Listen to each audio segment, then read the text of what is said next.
The Dairy Today report is brought to you by CattleExchange.com, connecting cattle buyers and sellers nationwide.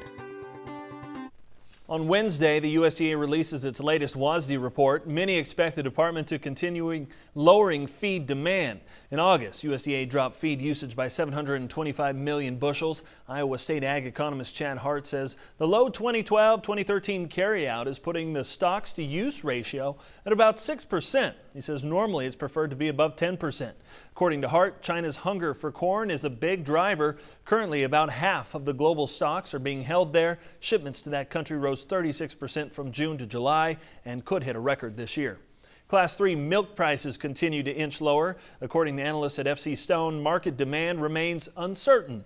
In August, a September Class 3 contract closed above $19.60. Today, it's nearly $1 lower. Analysts say the fourth quarter may improve thanks in part to heavy culling of dairy cows. As of last month, dairy cow slaughter rates were up more than 5% over last year. Nearly 2 million head were taken out of production. This year's drought has sent not only grain prices higher, but hay prices as well. That's why extension experts are stressing the importance of reducing hay loss. J.W. Schroeder, a dairy specialist at North Dakota State, says in many places hay yields are between 30 and 50% lower this year.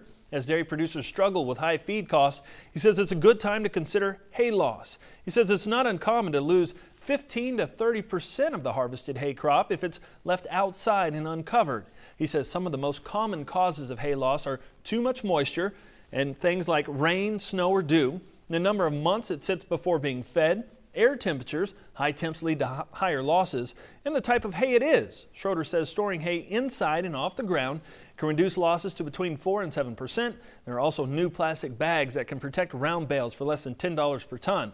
In Ohio, experts are seeing more producers trying silage. Obviously this year the hay production has been down due to the drought, and the quality of the hay, quite frankly, wasn't all that good as we've tested some of it. So as we get into fall, we're finding a lot of corn in the fields that aren't going to yield a lot of grain, and they can be made into corn silage.